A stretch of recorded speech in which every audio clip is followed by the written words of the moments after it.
todos y todas los representantes de los medios de comunicación. Les damos las gracias a esta rueda de prensa para hablar sobre la ley de amnistía y agradecemos la presencia de las autoridades que nos acompañan.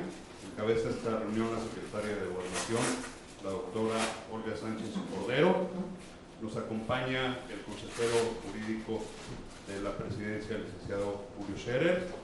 Nos acompañan también las titulares de CONAVIM, la doctora Candelaria Ochoa, de Instituto de Mujeres, la doctora Nadine Gassman, y el coordinador de asesores de la Secretaría, el licenciado Jorge Arroyo. Sin más preámbulo, le suplicaría a la secretaria si puede hacer uso de la palabra para presentar su. Gracias. Muy buenas tardes, tengan todas y todos ustedes. Por instrucciones del señor presidente, este lunes, él les manifestó que daríamos una conferencia de prensa sobre la ley de amnistía, los alcances de la ley de amnistía, quiénes serán beneficiados con esta ley y cuál va a ser el procedimiento para que puedan obtener su libertad, y quiénes también no van a ser beneficiados en esta ley, por esta ley. Entonces, lo primero que habrá que señalar es que la iniciativa fue presentada por el señor presidente de la República a la Cámara de Diputados el 18 de septiembre del 2019. Las comisiones dictaminadoras fueron la de Justicia y la de Gobernación y Población, y con opinión, por supuesto, de la de Igualdad de Género. Se realizó un ejercicio parlamentario abierto para conocer opiniones de organizaciones sociales, de especialistas y de académicos. A través de la Secretaría de Gobernación y de la Consejería Jurídica de ambas instancias del Gobierno federal, el Ejecutivo aportó a las comisiones dictaminadoras elementos adicionales para mejor normar su criterio. El día 11 de diciembre, el dictamen fue aprobado, fue discutido, fue votado, fue aprobado en el Pleno de la Cámara de Diputados por 306 votos a favor, 129 en contra y 4 abstenciones. La minuta se turnó a la Cámara de Senadores para sus efectos constitucionales. Se espera que esta minuta sea desahogada en el próximo periodo ordinario de sesiones. El proyecto de decreto de la ley de amnistía consta de 8 artículos y 5 transitorios. El primer artículo establece los supuestos normativos para otorgar la amnistía en 6 fracciones, y vamos a comentar sobre esto. En el artículo segundo establece a quienes no se concederá el beneficio de la amnistía. El artículo tercero establece el procedimiento para que los interesados o sus representantes legales soliciten este beneficio. El cuarto establece que las personas sustraídas a la acción de la justicia por los delitos señalados en el artículo primero pueden beneficiarse de la misma. El artículo quinto establece los efectos de la amnistía. El sexto contempla el caso de que existan demandas de amparo. El séptimo determina que serán los jueces federales, aquí hay que subrayar, porque finalmente va a ser una decisión jurisdiccional, los jueces federales quienes resuelvan en definitiva qué personas serán beneficiadas y serán liberadas de inmediato en su caso. Y el artículo octavo determina que las personas beneficiadas no podrán ser detenidas ni procesadas por los mismos hechos en lo futuro, y que la Secretaría de Gobernación coordinará las acciones necesarias para su reinserción. En los artículos transitorios cabe mencionar que la ley va a entrar en vigor a los 60 días de su publicación y entrará en vigor el día de su publicación, pero habrá un plazo de 60 días para que el Ejecutivo establezca la comisión que va a estar encargada de su aplicación y para que el Consejo de la Judicatura Federal designe qué jueces conocerán en materia de la amnistía. El artículo segundo faculta a la Secretaría de Gobernación para promover la emisión de leyes de amnistía de ámbito local por delitos semejantes a los contemplados en la ley. El tercero determina que no deberá haber gasto adicional por motivo de la aplicación de la ley. El cuarto determina que el Ejecutivo debe informar al Congreso de la aplicación de la ley. Y el quinto otorga al Congreso 180 días para revisar los tipos penales contemplados en la ley. Cabe señalar que estaremos informando obligatoriamente, según estos artículos transitorios, al Congreso de la Unión de la aplicación de esta ley. De los 8 artículos que antes he mencionado, 2 son los más importantes. El artículo primero, por establecer quiénes son los potenciales beneficiarios de la amnistía, y el artículo segundo, por establecer quiénes no serán los beneficiarios de la amnistía. Así tenemos quienes sí serán beneficiados por la amnistía. Serán beneficiados por la amnistía quienes hayan cometido el delito de aborto. ¿Y quiénes son estos sujetos? Son sujetos activos, o sea, quienes cometieron el delito de aborto, aquellos que se le impute a la madre del producto, se le impute a los médicos, cirujanos, comadronas, parteras u otro personal autorizado de servicios de salud. Se le impute a los familiares de la madre del producto que hayan auxiliado en la interrupción del embarazo. Quiero aquí señalar que según la estadística de población penitenciaria federal, no hay mujeres detenidas o sentenciadas por el del delito de aborto en materia federal o en el ámbito federal. ¿Por qué? Porque el delito de aborto normalmente es un delito del orden del fuero común, del orden de la competencia de los congresos locales, y por eso la población penitenciaria federal no hay en este momento ni mujeres detenidas ni sentenciadas. Sin embargo, sí las hay en el ámbito local, por lo que es necesario contemplar esta hipótesis en la ley de amnistía, aún bajo estudio y dictamen en la Cámara de Senadores. ¿Por qué? Porque, como ustedes acaban de escuchar, la Secretaría de Gobernación promoverá que los congresos locales, que las entidades federativas expidan sus respectivas leyes de amnistía en tratándose de delitos del orden local. Y aquí sí contemplamos el aborto para que se promueva en los congresos locales una ley de amnistía en términos semejantes o similares a esta ley federal. También estamos contemplando el delito de homicidio por razón de parentesco, cuando el sujeto pasivo sea el producto de la concepción en cualquier momento de la preñez en los supuestos de la fracción primera. Y esta hipótesis quiero compartirles que se agregó porque se tiene el registro de casos en donde la mujer que aborta es acusada de homicidio, lo que ocurre en el ámbito local. Por eso se contempló este homicidio por razón de parentesco. Algunas mujeres están privadas de su libertad con este tipo penal, no con el tipo penal de aborto. Delitos contra la salud. Esta es la tercera fracción. Personas en situación de pobreza, de extrema vulnerabilidad, de exclusión, de discriminación, de discapacidad permanente, cuando el delito se haya cometido por indicación del cónyuge o pariente o haya sido obligado por grupos de la delincuencia organizada.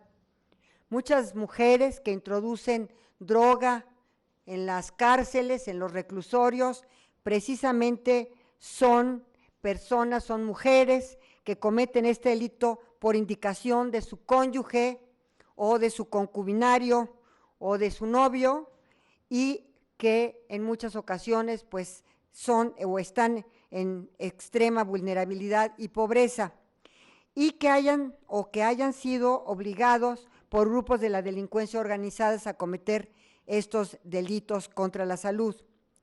En la fracción tercera, el inciso B establece a las personas indígenas o afromexicanas que se encuentren en las hipótesis anteriores Y la C contempla personas consumidoras siempre y cuando la cantidad poseída de narcóticos no sea superior a 2 tantos de la dosis máxima autorizada por la ley y siempre que no haya habido fines de distribución o venta. No estamos contemplando a los narcomenudistas, estamos contemplando a los drogadictos que no son delincuentes, pero que tenían hasta el doble de la dosis máxima autorizada. 4. Personas pertenecientes a pueblos y comunidades indígenas que no hayan contado con intérpretes o defensores con conocimiento de su lengua y de su cultura. Yo quiero decirles que aquí hay un precedente en la Corte bajo mi ponencia hace varios años, que es el caso de Sebastiana, que precisamente se le encontró con posesión de narcóticos, pero que además esto fue en razón precisamente de su pareja, que la obligó prácticamente a transportar esta droga, pero que además en su juicio no tuvo intérprete o defensor que conociera su lengua o su cultura. También está contemplado en la fracción quinta el delito de robo simple y sin violencia, que no amerite pena privativa de la libertad por más de 4 años. Y finalmente, el delito de sedición. Aquí vale la pena que se diga que siempre que no se trate de terrorismo y que en los hechos no se haya producido la privación de la vida o lesiones graves o se hayan utilizado armas de fuego. Esto por lo que toca al delito de sedición, que muchos de los presos que hemos estado revisando sus expedientes, por supuesto están en la cárcel por el delito de sedición, pero con estas características y con estas condiciones podrían obtener su libertad. El artículo segundo, que les decía yo que también es muy importante, es quienes no serán beneficiados por la ley de amnistía. Y no serán beneficiados por la ley de amnistía quienes hayan cometido los siguientes delitos: un delito contra la vida y la integridad corporal, secuestro, que hayan utilizado armas de fuego en la comisión del delito o que estén contemplados estos delitos en el artículo 19 de la Constitución Política de los Estados Unidos Mexicanos y aquellos delitos graves del orden federal. Entonces, entre otras, yo puedo decirles que no están beneficiarios, no serán beneficiados por esta ley, el abuso o la violencia sexual contra menores o contra mujeres, delincuencia organizada, homicidio doloso, feminicidio, violación, secuestro, trata de personas, robo de casa habitación, uso de programas sociales con fines electorales, corrupción, tratándose de los delitos de enriquecimiento ilícito y ejercicio abusivo de funciones, robo al transporte de carga en cualquiera de sus modalidades, delitos en materia de hidrocarburos, o sea, los huachicoleros, petrolíferos o petroquímicos, delitos en materia de desaparición forzada de personas o desaparición cometida por particulares, delitos cometidos con medios violentos como armas y explosivos, delitos en materia de armas de fuego y explosivos de uso exclusivo del Ejército, la Armada y la Fuerza Aérea, así como los demás delitos graves que determine la ley en contra de la seguridad de las personas, de la seguridad de la nación, el libre desarrollo de la personalidad y de la salud. Conclusión: la amnistía que el Ejecutivo Federal propone y que esperamos culmine su aprobación en el Congreso de la Unión en el primer trimestre del próximo año, busca, y subrayo, subsanar la injusticia que provoca la pobreza, la marginación, la exclusión social, provocando que mujeres, jóvenes, indígenas estén en prisión por delitos menores, ya sea del ámbito federal o local. Quisiera manifestar que hay algunas expresiones que van a salir de la cárcel 300,000 personas. no tenemos ni siquiera esa población penitenciaria. Ya hemos hecho una estadística, saldrán alrededor de 6,200 personas, si es que son aprobadas por la comisión, que se creará al efecto y finalmente el juez de distrito es el que resolverá. Reitero y enfatizo que tratándose el delito de aborto, no hay en las prisiones federales ninguna mujer sentenciada o indiciada por ese delito en el fuero federal. Como secretaria de Gobernación y como mujer, refrendo mi convicción de que la mujer que aborta lo hace por necesidad extrema, por algunas otras razones, por lo que penalizarla representa una profunda injusticia que debe ser corregida en beneficio de todas aquellas mujeres que en el ámbito local se encuentren presas o indiciadas por esa conducta. Muchísimas gracias por su atención y le cedo la palabra al consejero jurídico y después atenderemos algunas preguntas si es que las hay. Gracias.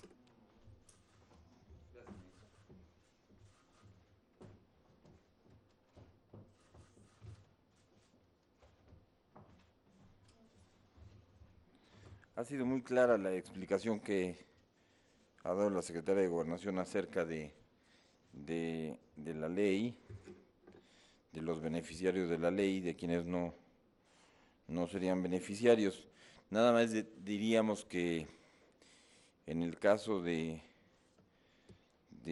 la ley, la amnistía va a dejar subsistente la responsabilidad civil y a salvo de derechos de quienes puedan exigirla, así como el derecho de las víctimas, como una parte importante. Me referiría también al procedimiento. Las personas interesadas o sus representantes deberán presentar solicitud ante un órgano del Ejecutivo Federal. Este lo tendrá que hacer ante un juez y todo procedimiento puede ser impugnado, básicamente. Y creo que es todo. Esperamos que el Senado apruebe en el próximo periodo esta ley para que se pueda operar inmediatamente.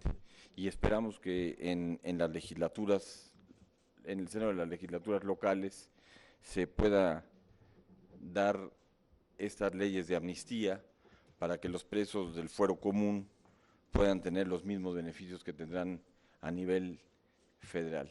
Muchas gracias por su atención.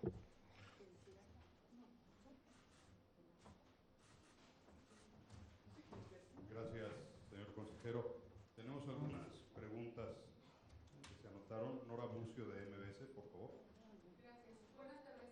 Yo quisiera preguntarle, secretaria, qué pasa con la lista de la senadora Nestora Salgado, porque hay quienes, organizaciones principalmente de activistas y defensores de derechos humanos, que aseguran que no están siendo incluidos en esta lista, que ya fue presentada al Ejecutivo para la liberación de presos políticos.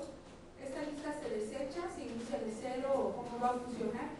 Y la segunda, ligada también a este tema, ¿qué pasa con el caso de Mario Villanueva? Él no encuadra en ninguno de estos delitos, ¿cuál va a ser el procedimiento? El primer tema, bueno, yo no sé si la senadora se haya erigido como la vocera y como la única que tiene esta lista. Nosotros tenemos una unidad de fortalecimiento al sistema de justicia, precisamente aquí en General Prim, en donde hemos recibido muchísimos otros casos y además muchas de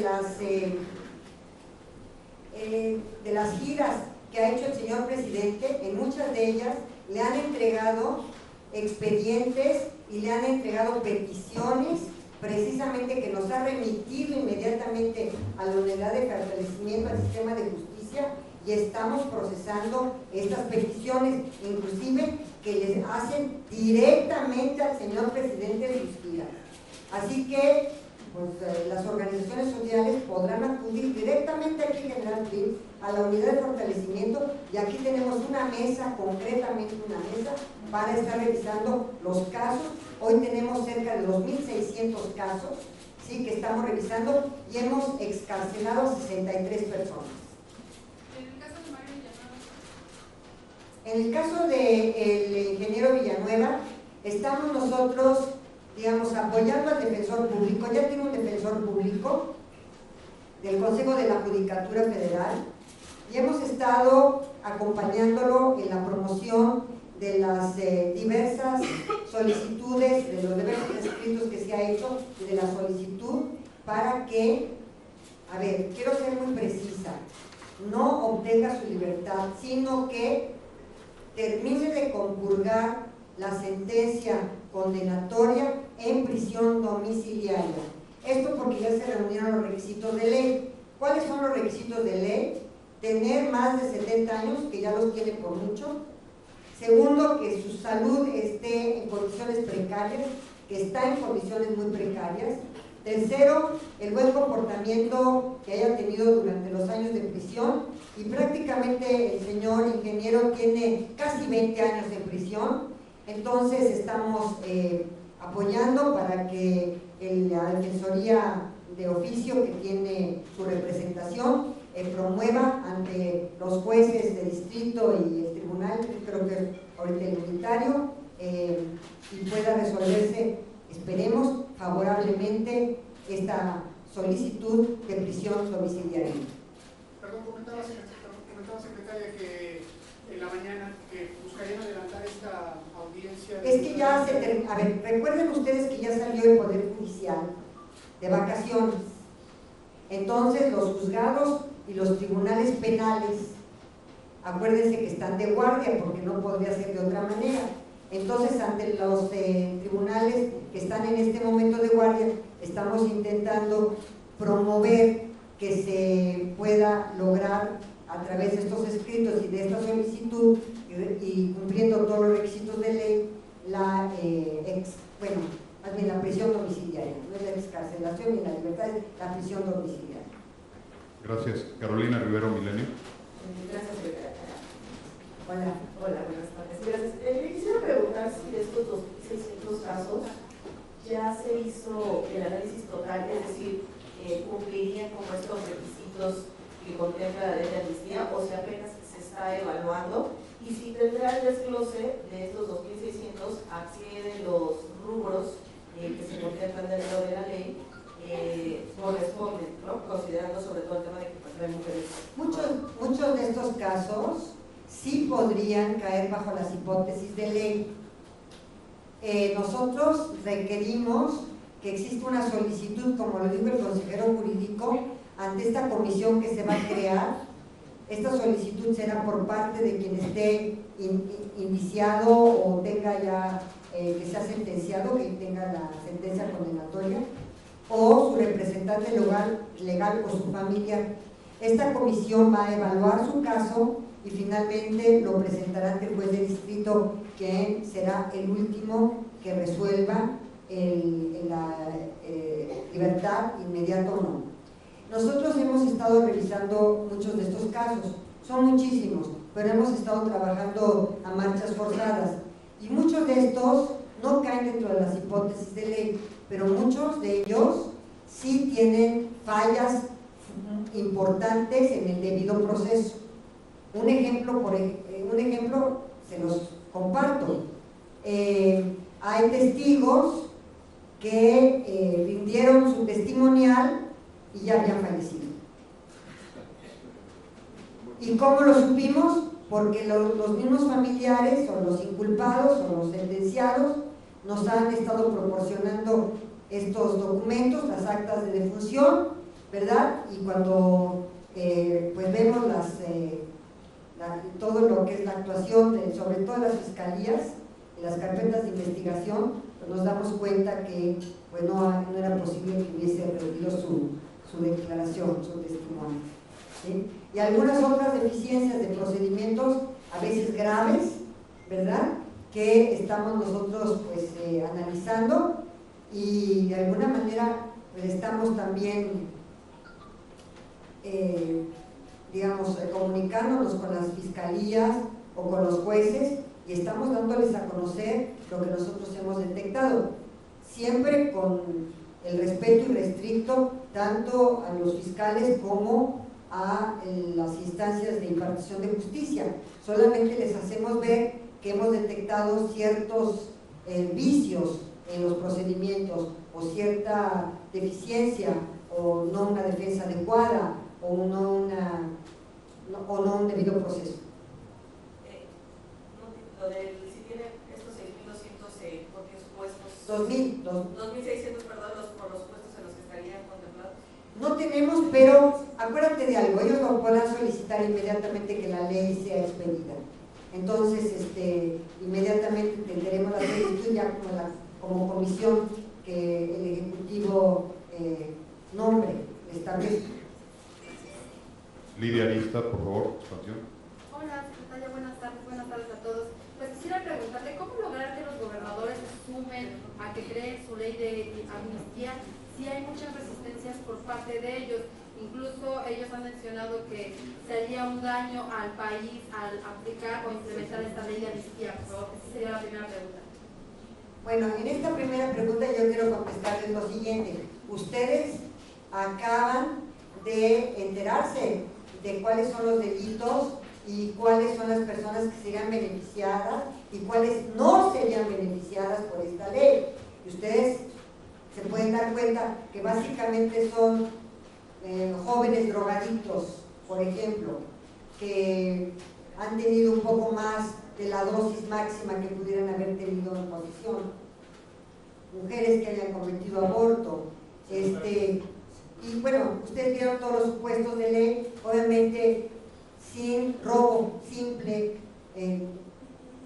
Otra cosa que se me olvidó y es muy importante y que bueno que la estoy mencionando en este momento, son primodelincuentes, todos son primodelincuentes, no hay reincidentes, ¿sí? También.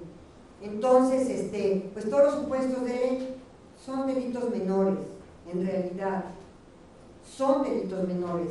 Entonces, si son 6.200 personas, estamos calculando en esta población penitenciaria que saldría beneficiada. Y por último, por favor, ¿está contenta con la manera en que se aprobó la iniciativa en la Cámara de Diputados? Vemos que va a pasar al Senado. Ahí pedirían quizá que se ampliara el catálogo, alguna modificación o tal cual. Nosotros quisiéramos que esta ley fuese aprobada por la Cámara de Senadores como salió de la minuta de la Cámara de Diputados. Gracias. Ángeles Cruz, la jornada, por favor. Buenas tardes. Nada más para precisar, secretaria, si me ayuda. Habla de 6.200 casos, personas que podrían salir, y a esto se suman los 2.600 que le han llegado por parte del presidente de la CIDA, o pues es lo mismo. No. Algunos casos pudieran estar dentro de estas hipótesis, pero algunos otros tienen deficiencias en sus procesos. De los 2.600. Ajá. Y aparte están los 6.200 que ustedes estiman que a nivel nacional. No, esos 6.200 son los que la población a la que creemos que sería beneficiada. Sí, pero aquí está Candelaria, les puede dar noticia de algunas mujeres indígenas que están privadas de su libertad y que no tuvieron intérprete y que tienen conocimiento de ellas. ¿Cuántas son?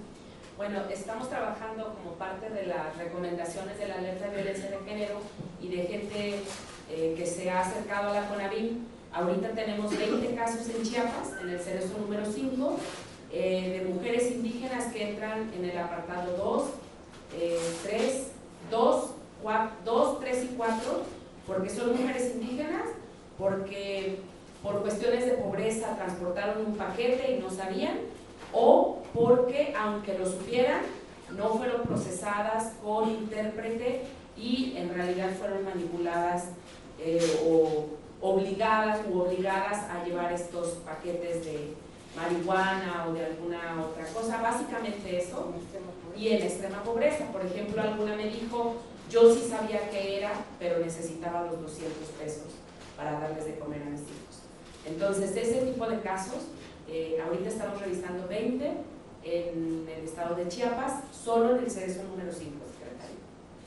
Y quisiera preguntarle cuál es su perspectiva, ya que respecto a los gobernadores, ¿en cuánto tiempo usted piensa que pudiera ya realmente avanzar esta ley en los estados, específicamente para el tema del aborto?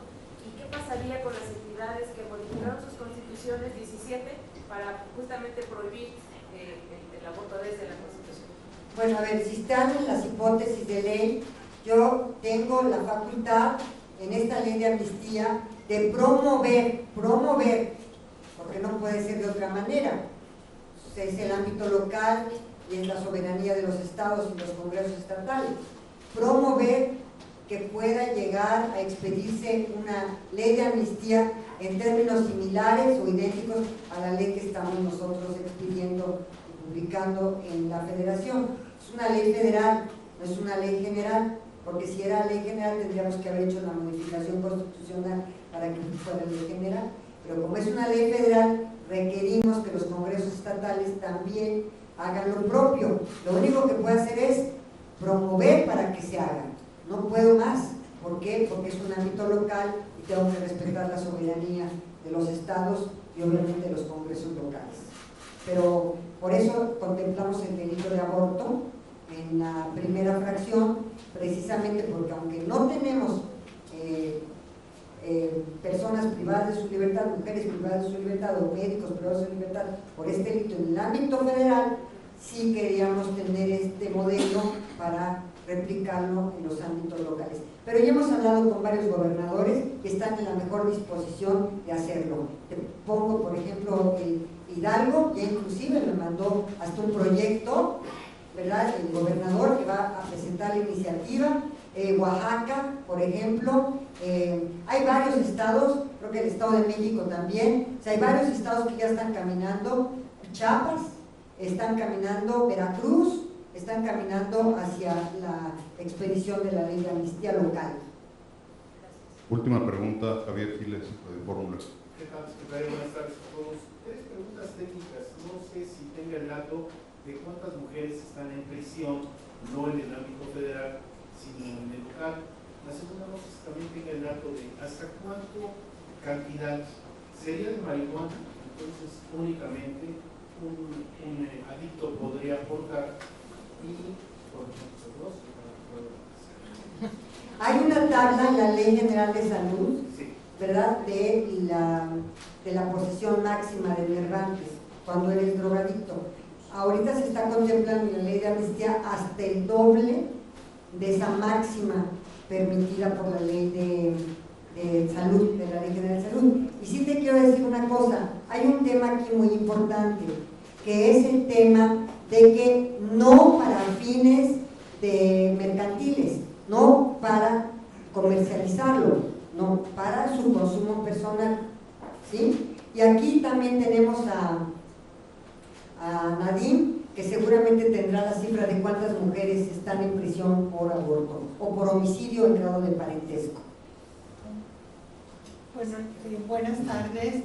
No tenemos los datos específicos, pero las estimaciones que tenemos de organizaciones de mujeres son alrededor de 200 mujeres que podrían ser amnistiadas por estas causas, y también médicos y médicas que han practicado el aborto.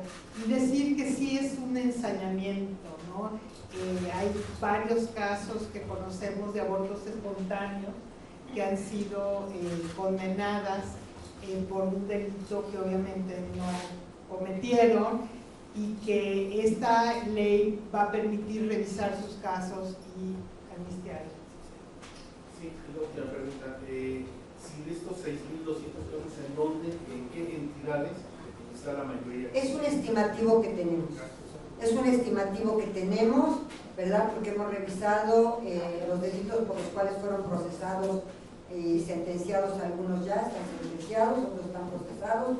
Y también quiero decirles que aquellos que se hayan sustraído a la justicia también podrán ser amnistiados si caen en estas hipótesis, ¿verdad? Y podrán hacer su solicitud ante la comisión correspondiente. Secretaria, buenas tardes. Diana Martínez de Heraldo de México. Nada más para saber, en estos casos que están sujetos a revisión, ¿cuántos exgobernadores hay? Porque entiendo que además de Mario Villanueva hay otros exgobernadores que solicitaron la intervención de la Unidad de Apoyo al Sistema de Justicia. Y también, ¿qué avances hay en el caso de Israel Vallarta? Si ya se tuvo contacto con los familiares, ya solicitaron el expediente o ya lo están revisando. A ver, te contesto la última pregunta. Sí voy a ver a los familiares el día de hoy, tenemos cita en la tarde con ellos van a venir aquí a la Secretaría de Gobernación, van a venir creo que sus hermanas a hablar conmigo. Ya había hablado yo en otra ocasión con ellas, pero en esta ocasión voy a platicar con ellas, y sobre todo hay un tema que es mi prioridad para preguntarles, si solamente está privado de su libertad por ese delito, por las mismas circunstancias, modo y circunstancias, como dicen, ¿no? Modo, tiempo y lugar, las circunstancias de modo, tiempo y lugar que Florence Cassés, si es el único delito por el cual está siendo procesado. Si es el único delito, tendría que aplicarse necesariamente los criterios de Cassés. Ahora, si hay otros delitos por los cuales está siendo procesado, eso ya es independiente, y eso es lo que les voy a preguntar el día de hoy. ¿Y de los exgobernadores? Hay varios, hay sobre todo Eugenio Hernández, en que estamos ahorita con su caso, que sus hermanas también han estado aquí muy presentes en la unidad de fortalecimiento al sistema de justicia y que hemos estado atendiéndolos. Y te digo un dato, por ejemplo, no le habían dado audiencia en un tribunal unitario allá en Tamaulipas, no le habían dado audiencia en 2 meses, en cuanto nosotros hablamos al Consejo de la Judicatura, realmente extrañados de que en 2 meses no le hubieran dado una audiencia constitucional, pues en ese momento pues era una omisión por parte de la juzgadora o de la magistrada. Entonces en ese momento sí se le dio ya la audiencia de inmediato, casi a la semana se le dio la audiencia. ¿Y de cuántos casos podríamos hablar de? Nada más está que yo tengo conocimiento, el de Mario Villanueva y el de Eugenio Hernández, hasta donde yo tengo conocimiento. Muchísimas gracias, gracias. Nada más para cerrar con lo de Mario Villanueva, ya está, es imposible que se revise el caso antes de Navidad, ¿verdad? De Mario Villanueva. ¿Es el qué, perdón? Es imposible que se revise el caso de Mario Villanueva antes de Navidad. Bueno, ya está sentenciado y ya compurgó casi los 20 años de prisión, está en condiciones de salud muy precarias y lo único que solicita es prisión domiciliaria, y la prisión domiciliaria es después de los 70 años, lo cual ya tiene, yo creo que ya por mucho, bueno, no sé por cuánto tiempo, pero ya, obviamente ya tiene mucho más de 70 años. Eso 1. 2, sus condiciones de salud son muy precarias, y 3, la buena conducta dentro de los penales. Las 3 cuestiones las tiene acreditadas, ¿verdad? Y es cuestión de que se valore su caso para efectivamente darle la oportunidad de que termine de compurgar, insisto, no la libertad, de que termine de compurgar su sentencia en su domicilio. Pero lo puede resolver entonces el juez ahorita, aunque esté de vacaciones. Lo que pasa es que si hay en materia penal hay turnos, y digo, se quedan obviamente, exactamente. Muchísimas gracias, buenas tardes.